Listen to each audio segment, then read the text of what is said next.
டாய் Singh hero 2024 Tamil டப்புல வெளிவந்த ஒரு action movie. Stephen பாங் இந்த படத்தை டைரக்ட் பண்ணியிருக்காங்க. யோனேன் முக், ஹியாங் முக் மற்றும் பலர் இந்த படத்தை நடிச்சிருக்காங்க. இந்த படத்துடைய கதையை பார்க்கலாம். இந்த படம் 1800 நடந்த சம்பவத்தை ஒன்று சொல்லுது. அந்த காலகட்டத்தில் குங்ஃபு ஃபைட்டை ஒருத்தர் கண்டுபிடிக்கிறாரு. அவருடைய பொண்ணை நம்ம ஹீரோ கல்யாணம் பண்ணிக்கிறாங்க. இதனால அந்த குங்ஃபு ஃபைட்டை இவரும் கத்துக்கிறாரு. கத்துக்கிட்டு தன்னுடைய ஊருக்கு வராரு.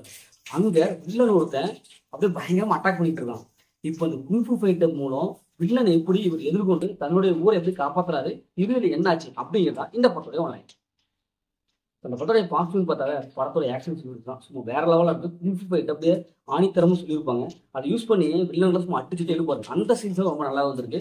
படத்துல எல்லாமே சூப்பராக பர்ஃபார்ம் பண்ணியிருக்காங்க. படத்துடைய ஹீரோ ஹீரோயின் இவங்களுடைய கெமிஸ்ட்ரி நல்லா ஒர்க் அவுட் ஆயிருக்கு. ஃபர்ஸ்ட் ஆரம்பத்தில் லவ் பண்ணி எப்படி கல்யாணம் பண்ணிப்பாங்க, அந்த லவ்வபிள் போர்ஷன் எல்லாம் செமையா இருக்கு. படத்தோட மியூசிக் படத்துக்கு என்ன தேவை கொடுத்துருக்காங்க. சினிமோட்டோகிராஃபி கலர்ஃபுல்லாக விசுவல் படம் கொடுத்துருக்காங்க.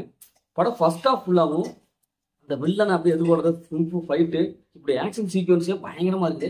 செகண்ட் ஆஃப் ஃபுல்லாக அதே தான் போது ட்விஸ்ட் ரேஞ்சில் பக்காவாக மெயின்டைன் பண்ணியிருக்காங்க. இல்லைங்க ஹீரோ நடக்கிற நிறைய சண்டை வரும். அதுவும் குங்ஃபு ஃபைட்டாக வரும். அந்த டெக்னிக்கலாக குங்ஃபு ஃபைட்டு எப்படி யூஸ் பண்ணுறது, அவங்க எப்படி யூஸ் பண்ணியிருப்பாங்க, இந்த குங்ஃபு ஃபைட்டாலே அவங்க ஃபைட் பண்ணியிருப்பாங்க. அதெல்லாம் பார்க்கறது ரொம்ப சூப்பராக இருக்கு. இந்த படத்துடைய மைனஸ்ன்னு பார்த்தாவே செகண்ட் ஆஃப் தான். ஏன்னா வெறும் சண்டையாக இருக்குது. செகண்ட் ஆஃப் ஒரு கட்டத்துக்கு மேலே நிறைய சண்டை வந்துடுது. என்னடா படத்தில் ஒன்றுமே இல்லை இருக்குது அப்படிங்கிற மாதிரி தான் இருக்குது. ஃபர்ஸ்ட் ஆஃப் ஃபிலிமில் ஓகே, செகண்ட் ஹாஃபில் இன்னும் கொஞ்சம் கதைக்கு இம்பார்ட்டன்ட் கொடுத்துருக்கலாம். இவங்க ட்விஸ்ட் அண்ட் டர்னிங் ஓரளவுக்கு மெயின்டைன் பண்ணியிருக்காங்க. இன்னும் கொஞ்சம் மெயின்டைன் பண்ணியிருக்கலாம். அடுத்தது என்ன நடக்க போகுது ஈஸியாக நமக்கு தெரியும். என்ன ஹீரோ 10 பேர்த்த அடிப்பான், மறுபடியும் வெளில விடுவான். இப்படி 2 பேரும் மாறி மாறி பயங்கரமாக சண்டை போட்டுக்கிறாங்க. படத்தில் அந்த எமோஷனல் சீன்ஸ் கொஞ்சம் குறையுது. இன்னும் கொஞ்சம் கதைக்கு முக்கியத்துவம் கொடுத்து இவங்க எடுத்துருக்கலாம்.